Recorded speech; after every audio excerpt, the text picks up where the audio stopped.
So we are mounting a flagpole holder, flag post holder to brick. What you want to do in this situation is you want to hit the mortar. Try not to go into the brick, you can damage that and split it.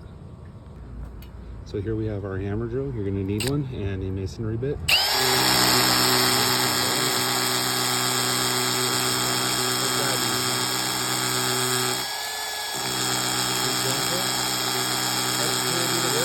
Put a little pressure on it, so you don't pop through the other side of the wall.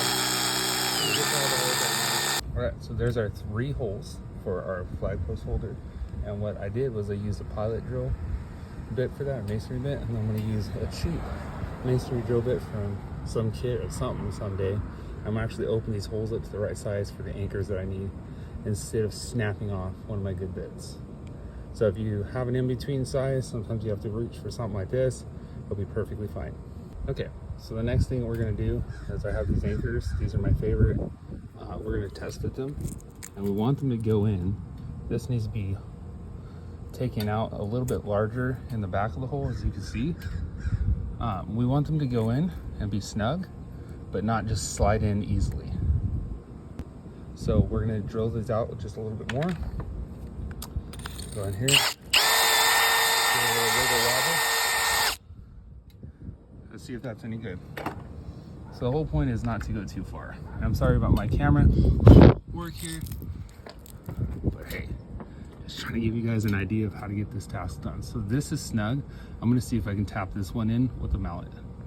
Okay, since I must have left my mallet in my other toolkit that I'm not using at this moment, trusty framing hammer. Gently. I don't want to hit the brick. So when you get to that point, just stop, and you can use like the handle of something, even your hammer. And someone's going to disagree with me, but if you don't have something with you, like I don't know, your mallet, the last thing you want to do, there we go, you want to seat this, but you don't want to chip their brick. So let me get the rest of it done and we'll be right back. So it's time to rinse and repeat. This is going to be a little too snug. I already know that.